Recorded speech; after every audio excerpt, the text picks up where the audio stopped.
ಒಂದು flight miss ಆಯಿತು. Normal delivery ಆಗಲಿ ಅಂತ ಅದು ಎಲ್ಲರೂ ಆಸೆನೂ ಆಗಿರುತ್ತೆ. ಇವಾಗಿಂದ ಡೆಲಿವರಿ ಮುಗಿಯೋ ತನಕ ನೋ ಈಟಿಂಗ್. ನಮ್ಮಿಬ್ರಿಗಂತೂ ಡಾಕ್ಟರ್ನ ಮೀಟ್ ಮಾಡಬೇಕಾದ್ರೆ ತುಂಬ ಖುಷಿಯಾಗಿತ್ತು ಆಯಿತಾ.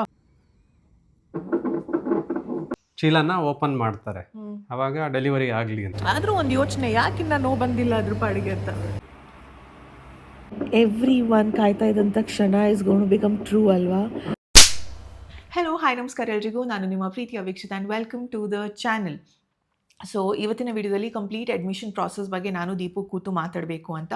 ಸೊ ಅಡ್ಮಿಷನ್ಗೆ ಡೈರೆಕ್ಟಾಗಿ ಬನ್ನಿ ಅಂತ ಹೇಳಿದರು ಡಾಕ್ಟರ್. ಸೊ ಆ್ಯಸ್ ಯೂಶ್ವಲ್ ನಾವು ನಮ್ಮ ಪಾಡಿಗೆ ಅಡ್ಮಿಷನ್ಗಂತ ಹೋದ್ವಿ ಅಲ್ವಾ. ಹೋಗಿದ ತಕ್ಷಣ ನಮಗೆ ರಿಯಲೈಸ್ ಆಯಿತು, ನಾವು ಎಷ್ಟು ಗಂಟೆಗೆ ಹೋಗಿದ್ದು?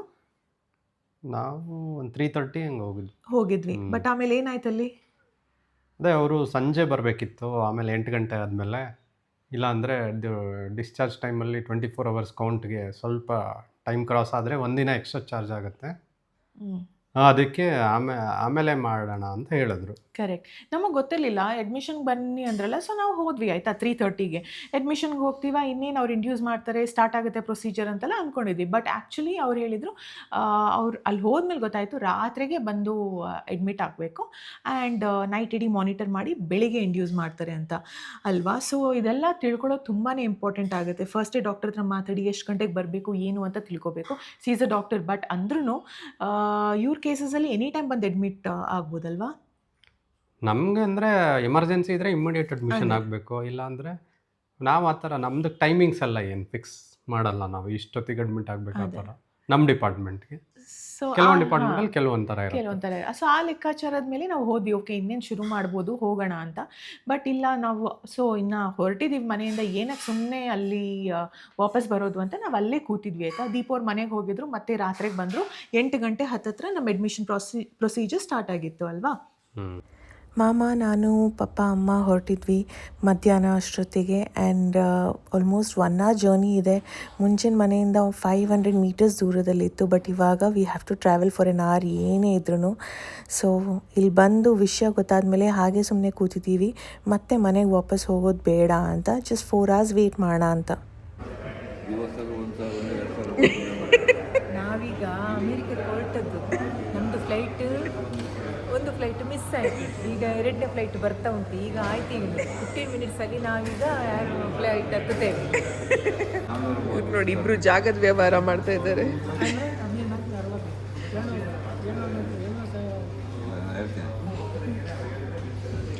ಪಾಪು ಬರ್ತಾ ಇದೆಯಲ್ಲ, ಅದಕ್ಕೊಂದು ಜಾಗ ಇವಾಗಲೇ ಮಾಡಿರ್ತಾ ಇದ್ದಾರೆ ಇಬ್ರು. ಸೂಪರ್, ಈ ಥರ ಇರ್ಬೇಕು ತಾತಂದ್ರು.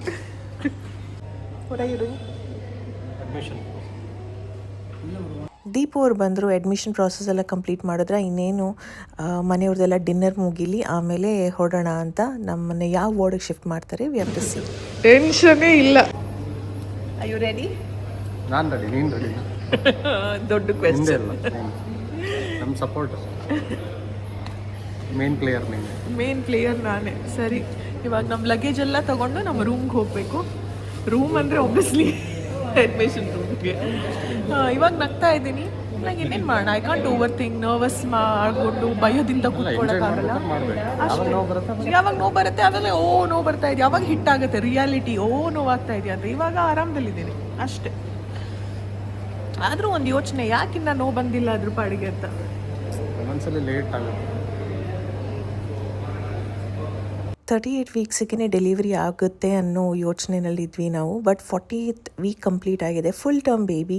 ಸೊ ಆ ಖುಷಿ ಖಂಡಿತವಾಗ್ಲೂ ಇದೆ. ಬಟ್ ಯಾಕಿನ್ನ ಪೇನ್ ಬಂದಿಲ್ಲ ಅನ್ನೋ ಯೋಚನೆ ಇದೆ, ಏನು ಕತೆ ಅಂತ. ಬಟ್ ಇವತ್ತಿಲ್ಲಿ ಬಂದಿದ್ದೀವಿ ಅಂದಮೇಲೆ ಅದಕ್ಕೊಂದು ಸೊಲ್ಯೂಷನ್ ಇದ್ದೇ ಇರುತ್ತೆ ಅಲ್ವಾ. Doctors I here to help definite ಆಗಿ. ಇಷ್ಟೊಂದು ಲಗೇಜ್ ಇದೆ ಅಂತ ಯೋಚನೆ ಮಾಡಿಬಿಡಿ ಆಯಿತಾ. ಬಿಕಾಸ್ ಇದು ಒಂದು ನನ್ನ ಬ್ಯಾಗ್, ಒಂದು ಅಮ್ಮನ ಬ್ಯಾಗ್, ಒಂದು ದೀಪು ಬ್ಯಾಗ್, ಜೊತೆಗೆ ಪಾಪುಗಂತ ತಂದಿರುವಂಥ ಬಟ್ಟೆ and most important essential bags ಎಲ್ಲನೂ ಪ್ಯಾಕ್ ಮಾಡಿದ್ದೀವಿ. ಇನ್ನು ನಾವು ಆಯ್ಕೆ ಮಾಡ್ಕೊಂಡಿದ್ದು ultra special room. So labour ಮುಂಚೆ ಈ ಥರದ ವಾರ್ಡಲ್ಲಿ ಶಿಫ್ಟ್ ಮಾಡಿರ್ತಾರೆ ನಮ್ಮನ್ನು. ಸೊ ಇದು ಕಂಪ್ಲೀಟ್ ಆಗಿರುವಂಥ ನಮ್ಮ ವಾರ್ಡ್ ಸೆಕ್ಷನ್ ಹೇಗಿತ್ತು ಅಂತ. ಬಿಕಾಸ್ ಅಮ್ಮನೂ ಇರ್ತಾರೆ, ದೀಪನೂ ಇರ್ತಾರೆ, ಇಬ್ರಿಗೂ ಕಂಫರ್ಟ್ ಇರಬೇಕು ಅಂತ ಈ ಥರದ ರೂಮ್ನ ಚೂಸ್ ಮಾಡಿದ್ವಿ. ಇದಾದಮೇಲೆ ನೆಕ್ಸ್ಟ್ ಪ್ರೊಸೀಜರ್ಸ್, ನೆಕ್ಸ್ಟ್ ಸ್ಟೆಪ್ಸ್ ಏನೆಲ್ಲ ಆಯಿತು ಬನ್ನಿ ನೋಡೋಣ. ಓಕೆ, ಇದೆಲ್ಲ ಆಯಿತಾ. ಇನ್ನು ನೆಕ್ಸ್ಟ್ ಏನು ಅಂದರೆ ಇಂಡ್ಯೂಸ್ ಮಾಡುವಂಥ ಪ್ರೊಸೀಜರ್ ನಾವು ಅಂದ್ಕೊಂಡ್ವಿ ರಾತ್ರಿನೇ ಮಾಡ್ತಾರೆ ಅಂತ. ಬಟ್ ಮಾಡಿಲ್ಲ ಅಲ್ವಾ. ಇಲ್ಲ ನೈಟ್ ಇಂಡ್ಯೂಸ್ ಮಾಡಿದ್ರೆ ಆಮೇಲೆ ನೈಟಲ್ಲಿ ಹಿಂಗೆ ಏನಾರು ಎಮರ್ಜೆನ್ಸಿ ಹಾಂ ಇದೆಲ್ಲ ಶುರು ಆದರೆ ನೈಟ್ ಬರಬೇಕಾಗತ್ತೆ, ಅದೆಲ್ಲ ಪ್ರಾಬ್ಲಮ್. ನೈಟಲ್ಲಿ ಜಾಸ್ತಿ ಜನ ಡಾಕ್ಟರ್ಸು ಸ್ಟಾಫ್ ಎಲ್ಲ ಇರಲ್ಲ, ಹ್ಞೂ ಅದಕ್ಕೆ ಬೆಳಗ್ಗೆನೇ ಇಂಡ್ಯೂಸ್ ಮಾಡೋಣ ಅಂತ ಬೆಳಗ್ಗೆ ಅರ್ಲಿ ಮಾರ್ನಿಂಗ್ 6 ಗಂಟೆಗೆ ಬಂದು ಸ್ಟಾರ್ಟ್ ಮಾಡಿದ್ರು ಇಂಜೆಕ್ಷನ್ಸ್. ಸೊ ಅರ್ಲಿ ಮಾರ್ನಿಂಗ್ 6 ಇಂಜೆಕ್ಷನ್ಸ್ನ ಸ್ಟಾರ್ಟ್ ಮಾಡಿದ್ರು ಆಯಿತಾ. ಸೊ ಫಸ್ಟ್ ಡೋಸ್ ಆಫ್ ಇಂಜೆಕ್ಷನಲ್ಲಿ ಏನು ರೆಸ್ಪಾನ್ಸ್ ಬಂತು ಬಾಡಿನಲ್ಲಿ? ಏನು ಬಂದಿಲ್ಲ ಫಸ್ಟ್ಗೆ. ಅದು 6 ಗಂಟೆಗೆ ಇಂಡ್ಯೂಸ್ ಮಾಡಿದ್ರು 1 ಗಂಟೆವರೆಗೂ ಏನೂ ಆಗಿಲ್ಲ, ಏನು ರೆಸ್ಪಾನ್ಸ್ ಇಲ್ಲ. ಆಮೇಲೆ ಏನು ಮಾಡಿದ್ರು ಅವರು? 1 ಗಂಟೆಗೆ ಆಮೇಲೆ ಮೆಂಬ್ರೇನ್ಸ್ ರಪ್ಚರ್ ಮಾಡಿದ್ರು. ಹಾಂ, ಆಮೇಲೆ ಸ್ವಲ್ಪ ಮೆಂಬ್ರೇನ್ಸ್ ರಪ್ಚರ್ ಅಂದರೆ ಏನು ಹೇಳಿ? ಮೆಂಬ್ರೇನ್ಸ್ ಅಂದರೆ ಅದು ಮಗು ಅದು ಆಮ್ನಿಯೋಟಿಕ್ ಫ್ಲೂಯಿಡ್, ಅದು ನೀರು ಅಂತ ಕರೀತಾರಲ್ಲ, ಆ ನೀರದ್ದು ಒಂದು ಸ್ಯಾಕ್ ಇರುತ್ತೆ ಅಲ್ಲಿ. ಮೆಂಬ್ರೇನ್ಸ್ ಅಂದರೆ ಅದು ಗರ್ಭಕೋಶದ ಒಳಗಡೆ ಮಗು ಇರೋದಕ್ಕೆ ಒಂದು ಗರ್ಭ ಚೀಲ, ಆ ಚೀಲನ ಓಪನ್ ಮಾಡ್ತಾರೆ ಅವಾಗ ಡೆಲಿವರಿ ಆಗಲಿ ಅಂತ. ಅದನ್ನು ಮಾಡಿದ್ರು ಆಮೇಲೆ ನಿಧಾನಕ್ಕೆ ಸ್ವಲ್ಪ ಸ್ಟಾರ್ಟ್ ಆಯಿತು. ಸ್ವಲ್ಪ ಸ್ಟಾರ್ಟ್ ಆಯಿತು. ಇವಾಗ ಯಾಕೆ ಇಂಡ್ಯೂಸ್ ಮಾಡಿದ್ರು ನನಗೆ? ಯಾಕೆ ನಾರ್ಮಲಾಗಿ ಪೇನ್ ಬಂದಿಲ್ಲ? ಡಾಕ್ಟರ್ ಏನೋ ಅಂದಿದ್ರಲ್ಲ, cervix is very favourable, delivery ಆಗುತ್ತೆ ಅಂತ. ನಾವು ತುಂಬ ಹೋಪ್ಸಲ್ಲಿ ಇದ್ವಿ ಅಲ್ವಾ, ಬಟ್ ಏನಕ್ಕೆ ಈ ಥರ ಎಲ್ಲ ಆಯಿತು? ಎಲ್ಲ ಕರೆಕ್ಟಾಗಿ 40 ವೀಕ್ಸ್ ಕಂಪ್ಲೀಟ್ ಆಯಿತು. 40 ವಾರ ಕಂಪ್ಲೀಟ್ ಆದಮೇಲೆ ಜಾಸ್ತಿ ದಿನ ಮತ್ತೆ ವೆಯ್ಟ್ ಮಾಡೋದು ಬೇಡ, ಸುಮ್ಮನೆ ಕೆಲವೊಂದು ಸಲ ಮಗು ಗಲೀಜು ನೀರು ಕುಡಿಯುತ್ತೆ ಅಂತ, ಆ ಥರ ಎಲ್ಲ ಕಾಂಪ್ಲಿಕೇಶನ್ಸ್ ಆಗೋದು ಬೇಡ. 40 ವಾರ ಕಂಪ್ಲೀಟ್ ಆಗಿದೆ, ಇಂಡ್ಯೂಸ್ ಮಾಡೋಣ ಅಂತ ಇಂಡ್ಯೂಸ್ ಮಾಡಿದ್ದು. ಇದು ಅಡ್ಮಿಟ್ ಆಗಿರೋ ದಿನಾನೇ ಎಲ್ಲ ಮಾನಿಟರ್ ಮಾಡಿ ಚೆಕ್ ಮಾಡ್ತಾಯಿದ್ರು. ಓವರಾಲ್ ಹೆಲ್ತ್ ಹೇಗಿದೆ, ಬೇಬಿ ಹಾರ್ಟ್ ಬೀಟ್ ಹೇಗಿದೆ, ಎಲ್ಲ ಓಕೆನಾ ಅಂತ ರೆಗ್ಯುಲರಾಗಿ ಡಾಕ್ಟರ್ಸ್ಗೆ ಅಪ್ಡೇಟ್ ಮಾಡೋದಕ್ಕೆ. 38th ವೀಕ್ಗೆ ಡೆಲಿವರಿ ಆಗಬೇಕಾಗಿತ್ತು ಅಂದ್ರೂ ಡಾಕ್ಟರ್ಗೆ ಫುಲ್ ಸರ್ಪ್ರೈಸ್, ಯಾಕೆ ಇನ್ನೂ ಆಗಿಲ್ಲ ಅಂತ. ಸರ್ವಿಕ್ಸ್ ಅಷ್ಟೊಂದು ಫೇವರೇಬಲ್ ಇದ್ರೂ ಇನ್ಫ್ಯಾಕ್ಟ್ ಅಲ್ಲಿ ಸಿಸ್ಟರ್ಸ್ ಎಲ್ಲ ಬಂದವ್ರು ಹೇಳೋದು, ಡಾಕ್ಟರ್ ನಮ್ಗೆ ಹೇಳಿದ್ರು ನೀನು ಬರ್ತೀಯಾ ಅಂತ ಮುಂಚೆನೇ, ಬಟ್ ನೀನು ಬಂದೇ ಇಲ್ಲ, ಇವತ್ತು ಅಡ್ಮಿಷನ್ ಮಾಡಿ ಇವಾಗ ಇಂಡ್ಯೂಸ್ ಮಾಡಬೇಕಂತ. ಸೊ ಈ ಥರ ಆಗುತ್ತೆ, ನಾವು ಏನೋ ಒಂದು ಅಂದ್ಕೊಂಡಿರ್ತೀವಿ, ಬಟ್ ಅದು ಅದೇ ರೀತಿ ಆಗುತ್ತೆ ಅಂತ ಹೇಳೋಕ್ಕಾಗಲ್ಲ ಅಲ್ವಾ. 6 ಗಂಟೆ ಕೊಟ್ಟ ಮೇಲಿಂದ ಶುರು ಆಗುತ್ತಲ್ಲ ಹವಾ.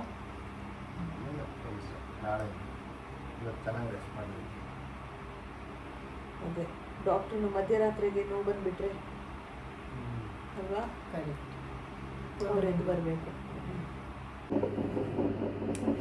NST ಟೆಸ್ಟ್ ಆ್ಯಂಡ್ ಪೇನ್ ಬರೋದಕ್ಕೆ ಅಂತ ಫ್ಲೂಯಿಡ್ ಹಾಕಿದ್ದಾರೆ. ಇವಾಗ ದೀಪು ಇಸ್ ಸ್ಲೀಪಿಂಗ್, ಅಮ್ಮ ಫ್ರೆಶನ್ ಅಪ್ ಆಗೋದಕ್ಕೆ ಹೋಗಿದ್ದಾರೆ. ನಾನು ನನ್ನ ಮುದ್ದು ರಾಧಾಕೃಷ್ಣ. ಟೈಮ್ ಆಗಿರೋದು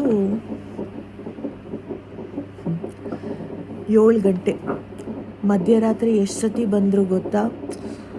IV ಫ್ಲೂಯಿಡ್ ಕೊಟ್ಟಿದ್ರಲ್ಲ, ಅದನ್ನು ಚೆಕ್ ಮಾಡೋದಕ್ಕೆ, ಮಾನಿಟರ್ ಮಾಡ್ತಾ ಇರೋದಕ್ಕೆ. ನಿದ್ದೆ ಮಾಡಿ ಚೆನ್ನಾಗಿ ಅಂತ ಹೇಳಿ ಕಳಿಸಿದ್ದಾರೆ, ನಿದ್ದೆನೇ ಮಾಡೋಕ್ಕೆ ಬಿಟ್ಟಿಲ್ಲ. ಬರ್ತಾನೆ ಇದ್ರು. ಅಯ್ಯೋ. ಸೊ ಇವಾಗಿಂದ ಡೆಲಿವರಿ ಮುಗಿಯೋ ತನಕ no eating and I am hungry. ಹೊಟ್ಟೆ ಎಸೆ ಗುರ್ರ್.